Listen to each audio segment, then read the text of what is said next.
એક સમયે 90 થી વધુ ગુના આચરીને સમગ્ર સૌરાષ્ટ્રભરમાં ડરનો માહોલ ઊભો કર્યો।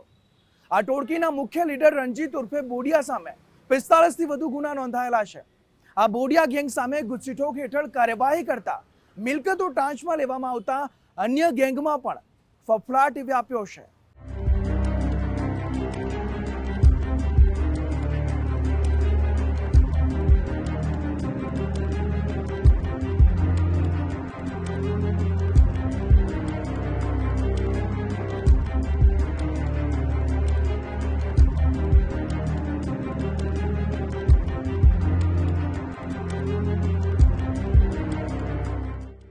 સૌરાષ્ટ્રમાં પાછલા એક દાયકા દરમિયાન લૂંટ, દુષ્કર્મ, પ્રોહિબિશન અને ગરફોડ ચોરી સહિતના 92 ગુનાને અંજામ આપનારી ટોળકી સામે ગુજસીટોકનું હથિયાર ઉગામવામાં આવ્યું।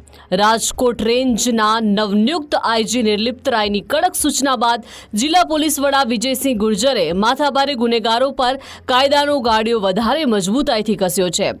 આ બોડિયા ગેંગના 10 આરોપીઓની ધરપકડ થઈ ચૂકી છે, જ્યારે મુખ્ય સરદાર એવા રણજીત ઉર્ફે બોડિયાની સાથે ફરાર 5 ગુનેગારોને ઝડપી પાડવા પોલીસ એક્શનમાં આવી છે।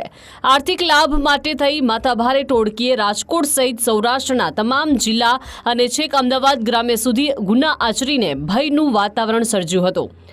મોટાભાગે બંધ ઘરોને નિશાન બનાવીને ચોરી કરતી ટોળકીના સભ્યો સામે નોંધાયેલા ગુના પર નજર કરીએ તો ગેંગ લીડર રણજીત ઉર્ફે બોડિયો સામે સર્વાધિક 45 ગુના નોંધાયેલા છે, તો ભરત ઉર્ફે પથ્થુ સામે 32 ગુના, મુકેશ ઉર્ફે ભોપો સામે 31 ગુના અને મંજી ઉર્ફે બાટલી ગામે 21 ગુના દાખલ થયેલા છે। અજય ઉર્ફે બોડીની વિરુદ્ધ 20 જ્યારે ભરત ઉર્ફે બોડિયા સામે 18 ગુના નોંધાયેલા છે। આ ટોળકીના વિપુલ વાળોદિયા અને અશોક સોલંકી સામે 14 ગુના છે, તો સંજય ઉર્ફે સીજે, નરેશ અને મંજી ઉર્ફે લાલો સામે 8 ગુના દાખલ થયા છે। ભૈલુ મનુભાઈ વાઘેલા સામે 7 ગુના, જ્યારે જગદીશ ઉર્ફે કાડિયો તેમજ રાજુ ઉર્ફે ભાણુ સામે 6 ફરિયાદ પોલીસ ચોપડે નોંધાઈ ચૂકી છે। આ કુખ્યાત ટોળકીના દિનેશ અને અજીત ટીલો સામે 5 ગુના તેમજ સંજય બાવકુઈભાઈ અને અર્જુન વાઘેલા, હીરા ઉર્ફે નાનો સામે પણ 4 ગુના નોંધાયેલા છે।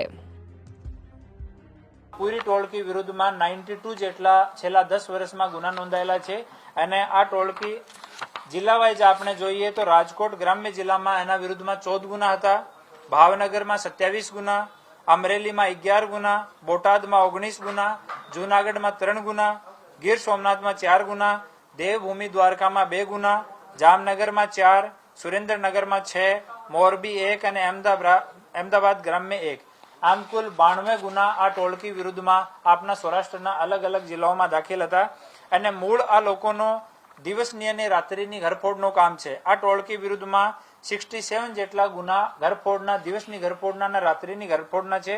આ સિવાય 13 જેટલા સાદી ચોરીના બીજા ગુના પણ આ લોકો વિરુદ્ધમાં દર્જ છે। આ સિવાય લૂંટ, બલાત્કાર, ગેંગ કેસ આદિ ગુનાઓ પણ આ ટોળકી વિરુદ્ધમાં દાખલ છે। આ ટોળકી વિરુદ્ધમાં ગુજસીટોક એક્ટની કલમ 3.1 ની પેટા કલમ 2, 3.2, 3.4 અને 3.5 મુજબ ગુના દાખલ કરવામાં આવ્યો છે।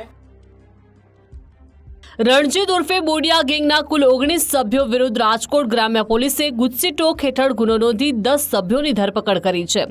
આ ટોળકીના 4 આરોપીઓ ઝડપાઈ ચૂક્યા હોવાથી કોર્ટ કાર્યવાહી બાદ કબજો મેળવી પૂછપરછ હાથ ધરવામાં આવશે, જ્યારે ફરાર 5 ગુનેગારોની ધરપકડ માટે પોલીસની અલગ અલગ ટીમે શોધખોળ શરૂ કરી છે।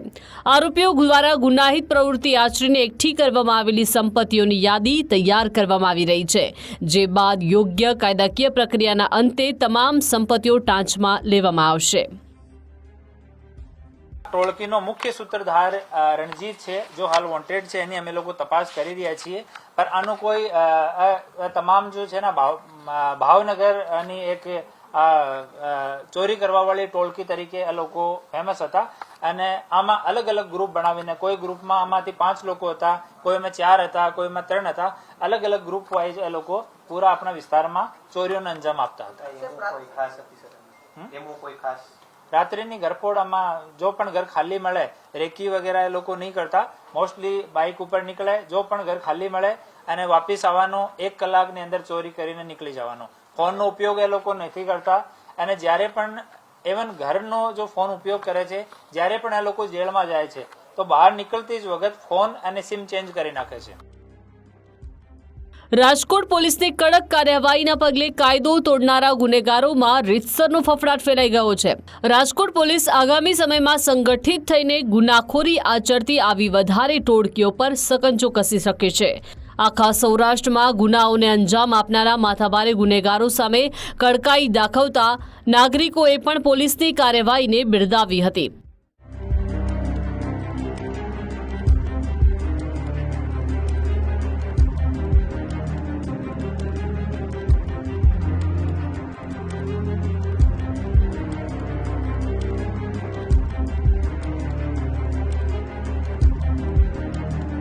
રહીમ લાખાણી, ગુજરાત ફર્સ્ટ, રાજકોટ.